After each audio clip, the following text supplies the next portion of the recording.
yapfuye yiyahuye nyuma yo gusimbuka muri etaje ya kane muri iyi etaje y'Inkundamahoro. Nk'uko mubibona turi hano ku Nkundamahoro, hongeye kwiyahurira undi muntu cyangwa se akaba ari ibintu byo mu miryango abademoni babatera. Naratabaje mburu nabara muzi hano ko yakundaga abana n'umukobwa na nyina ngo bajyaga bamukubita.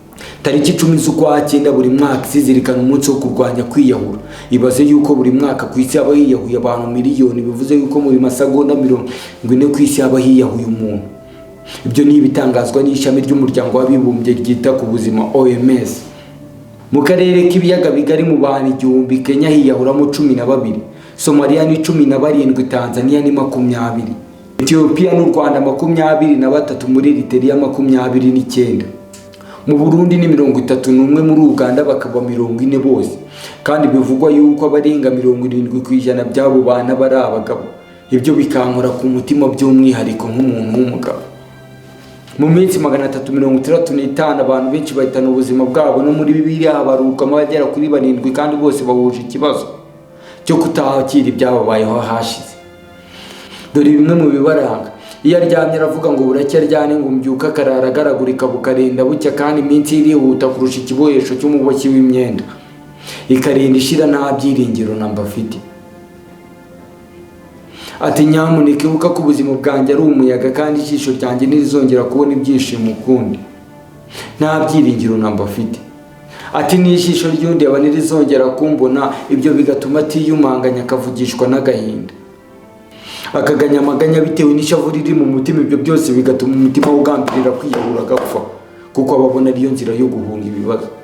Agafata icyemezo ngo kubaho kwanjye ndakuzinutswe, ndekera ubwanjye kuko iminsi yanjye ari ubusa.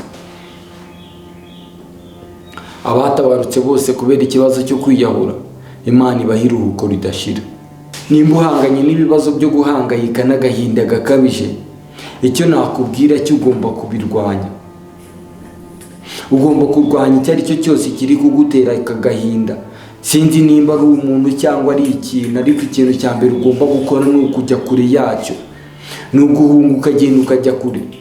Yaba ari umukunzi muri gukundana, yaba ari akazi, yaba ari ibibazo by'ubuzima busanzwe bijyanye n'amafaranga, ubukene bukabije, ibyo byose ugomba kubigendera kure, ukavuga ati ibi ngibi ngomba kujya kure yabyo. Reka nongere mbisubiremo: kwiyahura ntabwo ari igikorwa cy'ibigwari, ahubwo kwiyahura ni urupfu rufite impamvu, kandi izo mpamvu tugomba guhaguruka tukazirwanya. Ushaka kumvuguruza wabaza Dr. Darius Gishoma, inzobere n'umwarimu muri kaminuza y'u Rwanda mu ishami ry'ibijyanye n'indwara z'imitekerereze, clinical psychology.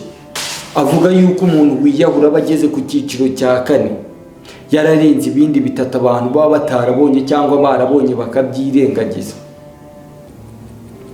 Reka nongere mbisubiremo: please, wowe muntu uri kunyumva uhanganye n'ibibazo by'agahinda gakabije n'umubabaro no kwiheba, nagira ngo ngusabe please don't kill yourself. Wikwiyica, babarira ubuzima bwawe please, and then reach for help. Saba ubufasha, abantu baragufasha.